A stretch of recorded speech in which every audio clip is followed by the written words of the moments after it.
अगर इस समय आपके अपराजिता के पौधे की पत्तियां पीली हो रही हैं और फ्लावरिंग काफ़ी कम हो गई है या फ्लावरिंग बिल्कुल भी नहीं हो रही और आपके प्लांट की ग्रोथ रुक सी गई है, तो उसके लिए आपको अपने अपराजिता के प्लांट पर कौन कौन से ज़रूरी काम करने हैं और कौन कौन सी इसे खाद देनी है जिससे आपके प्लांट पर फिर से ग्रोथ स्टार्ट हो जाए और फूल भी आने लगे और नवंबर के एंड तक आपके पौधे पर अच्छी फ्लावरिंग होती रहे। आज की हमारी वीडियो इसी के बारे में होने वाली है। नमस्कार दोस्तों, मेरे गार्डनिंग चैनल पर आप सबका स्वागत है। वास्तु के अनुसार शुभ माने जाने वाले पौधे अपराजिता को अलग अलग नामों से पुकारा जाता है, जैसे कि शंखपुष्पी, विष्णुकांता, ब्लू ट्री आदि के नामों से जाना जाता है। देखिए, इसके फूलों का जो शेप होती है ना, वो बिल्कुल शंख के जैसी होती है, तो इसलिए इसे शंखपुष्पी भी कहा जाता है। अपराजिता का प्लांट एक परमानेंट प्लांट है। अगर एक बार आपने इसे अपने गार्डन में लगा लिया तो फिर ये कभी भी नहीं जाता, क्योंकि इसके प्लांट के ऊपर ही इसके बीज बनने शुरू हो जाते हैं फलियों के रूप में, तो इससे आप फिर से इसके नए प्लांट ग्रो कर सकते हैं। इस खूबसूरत से अपराजिता के प्लांट पर 3 अलग अलग कलर के फूल आते हैं। एक तो देखिए ये ब्लू कलर के, दूसरे वाइट और तीसरे गुलाबी। देखिए, यहाँ पर मैं आपको एक और बात बताने वाली हूँ। ये जो मेरे अपराजिता की ब्लू कलर वाली बेल है, मैं इसे ही नर्सरी से लेके आई थी और इसी की फलियों से ही मैंने कुछ और प्लांट ग्रो किए थे। सारे के सारे जो प्लांट ग्रो हुए उनमें नीले फूल वाली बेल ही थी। सिर्फ एक ही प्लांट ऐसा था जिसमें ये वाइट कलर के फूल आ गए। मुझे ये बात समझ में नहीं आई कि बेल तो जो थी ना, वो ब्लू कलर के फूलों वाली थी और उसी की फली से ये वाइट वाले फूलों की बेल कैसे ग्रो हो गई। अगर आपके साथ भी ऐसा कभी हुआ है तो जरूर बताना। अभी मैं आपको अपराजिता की केयर के कुछ टिप्स बताती हूँ। अगर आपके अपराजिता के प्लांट पर फूल नहीं आ रहे, प्लांट की ग्रोथ रुक सी चुकी है, तो आप अपने प्लांट को वहां पर रखें जहां पर डायरेक्ट सनलाइट आती हो, क्योंकि इस प्लांट को धूप बहुत ज़्यादा पसंद है। धूप में ही इस प्लांट की ग्रोथ अच्छी होती है। और अभी देखिए, ज़्यादा सर्दी शुरू नहीं हुई है, मौसम में थोड़ी सी हीट है, तो उसकी वजह से ही इस प्लांट में अभी नवंबर के एंड तक अच्छी फ्लावरिंग होती रहेगी। और जैसे ही सर्दी ज़्यादा शुरू हो जाती है, यानी कि दिसंबर के एंड तक, तो इसकी फ्लावरिंग पूरी तरह से रुक चुकी होती है और इसकी जो पत्ती हैं वो धीरे धीरे गिरना शुरू हो जाती हैं, यानी कि ज़्यादा सर्दी में ये प्लांट हमारा डोरमेंसी में चला जाता है। और जैसे ही देखिए मार्च का महीना आता है तो इस प्लांट में फिर से नई ग्रोथ स्टार्ट हो जाती है और अप्रैल में ये फिर से फ्लावरिंग करना शुरू कर देता है। ये प्लांट जल्दी मरता नहीं, क्योंकि ये एक परमानेंट प्लांट है।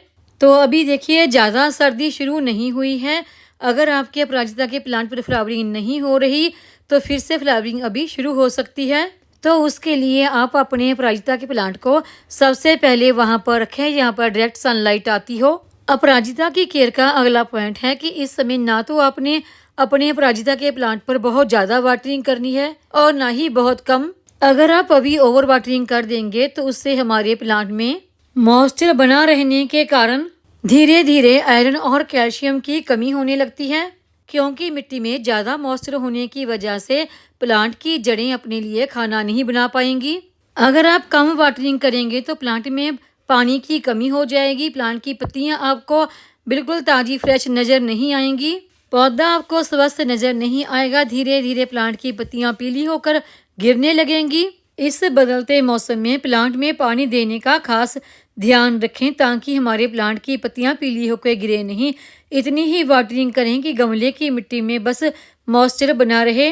और अगला पॉइंट है कि अगर आपके अपराजिता के पौधे में फ्लावरिंग बंद हो गई है और प्लांट की ग्रोथ रुक सी गई है, तो सबसे पहले आप अपने अपराजिता के पौधे की प्रूनिंग कर दें, क्योंकि जब हम किसी प्लांट की ब्रांच की कटिंग कर देते हैं तो वहीं से और नई नई ब्रांच निकल के आती हैं और उन्हीं नई ब्रांच के ऊपर कलियां बनती हैं और फूल बनते हैं। क्योंकि जो पुरानी ब्रांच होती है ना, उनके ऊपर ना तो कलियां आती हैं और ना ही फूल बनते हैं, क्योंकि उनकी ग्रोथ रुक सी चुकी होती है।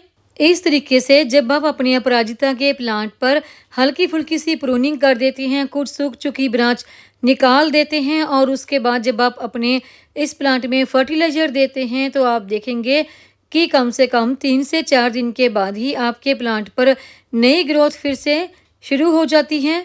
प्रूनिंग करने के बाद गमले की मिट्टी की अच्छी तरह से गुड़ाई कर दें। कुछ अनवांटेड सा घास फूस उग गया है तो उसे निकाल दें। गुड़ाई करने से मिट्टी हल्की हो जाती है और प्लांट की रूट तक धूप और एयर दोनों पहुंचते हैं। अभी हम देंगे अपराजिता के प्लांट को ऐसी खाद जिससे हमारे प्लांट की नई ग्रोथ फिर से शुरू हो सके और प्लांट में अच्छी फ्लावरिंग भी हो सके।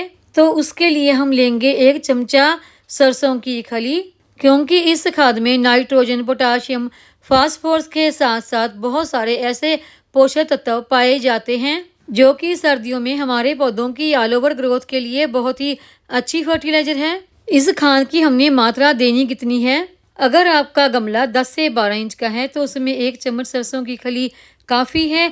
अगर आपका गमला छोटा या बड़ा है तो उस हिसाब से आप सरसों खली की मात्रा घटा या बढ़ा सकते हैं। और सरसों की खली एक गर्म खाद होती है। जब हम इस खाद को पौधे की मिट्टी में मिक्स करते हैं तो इससे हमारे पौधे को गर्माहट मिलती है और सर्दियों में भी हमारे प्लांट की जो ग्रोथ है वो काफ़ी अच्छी बनी रहती है। सरसों खली को आप ड्राई फॉर्म में और लिक्विड बनाकर दोनों ही तरीके से अपने पौधों पर इस्तेमाल कर सकते हैं। इस खाद को लिक्विड बनाने के लिए आप 1 चम्मच सरसों खली को 1 लीटर पानी में भिगो के कम से कम 1 दिन के लिए छोड़ दें। और 1 दिन के बाद देखिए सरसों खली का पूरा असर पानी में आ गया है, पानी का कलर भी चेंज हो गया है। इस खाद को पौधों पर इस्तेमाल करने से पहले छानने की कोई ज़रूरत नहीं, बिना छाने भी आप अपने पौधों पर इस्तेमाल कर सकते हैं। अगर आपके पास ये सरसों की खली नहीं है तो जो मार्केट में सरसों के दाने मिलते हैं आप उसे लेकर थोड़ा सा पीस कर गमले की मिट्टी में मिक्स कर सकते हैं। साबुत ना मिक्स करें क्योंकि इससे उसके प्लांट सरसों के ग्रो हो जाते हैं। इस खाद के इस्तेमाल कर लेने के बाद एक और खाद हमने अपने पौधों पर इस्तेमाल करनी है और वो है जी एप्सम साल्ट, जिसमें कि मैग्नीशियम सल्फेट, नाइट्रोजन, फास्फोरस और सल्फर जैसे मिनरल पाए जाते हैं।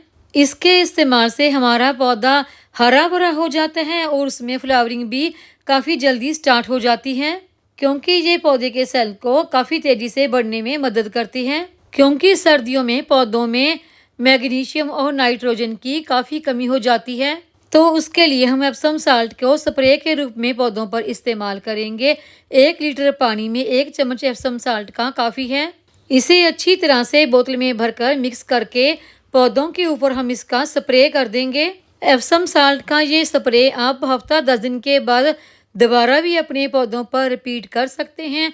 और ये जो सरसों की खली मैंने आपको बताई है इसे आप कम से कम 15 से 20 दिन के बाद दोबारा अपने पौधों पर इस्तेमाल करते रहेंगे तो इससे सर्दियों में भी आपका अपराजिता का प्लांट हरा भरा रहेगा और उसमें फ्लावरिंग भी अच्छी होती रहेगी।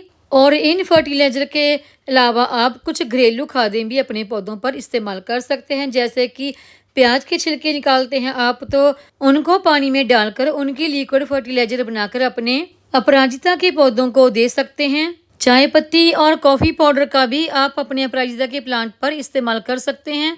और जैसे केले के छिलके हैं उनको बिल्कुल सुखाकर पूरी तरह से उनका पाउडर बनाकर भी इस्तेमाल कर सकते हैं। तो आपके पौधों पर सर्दियों में भी अच्छी फ्लावरिंग होती रहेगी और पौधे आपके हमेशा हरे भरे बने रहेंगे। उम्मीद है आपको ये आज की जानकारी की वीडियो पसंद आई होगी। वीडियो पसंद आई हो तो वीडियो को लाइक, सब्सक्राइब, शेयर और कमेंट जरूर करें। बेल आइकन को दबाएं ताकि मेरी आने वाली हर नई वीडियो का नोटिफिकेशन आपको मिलता रहे।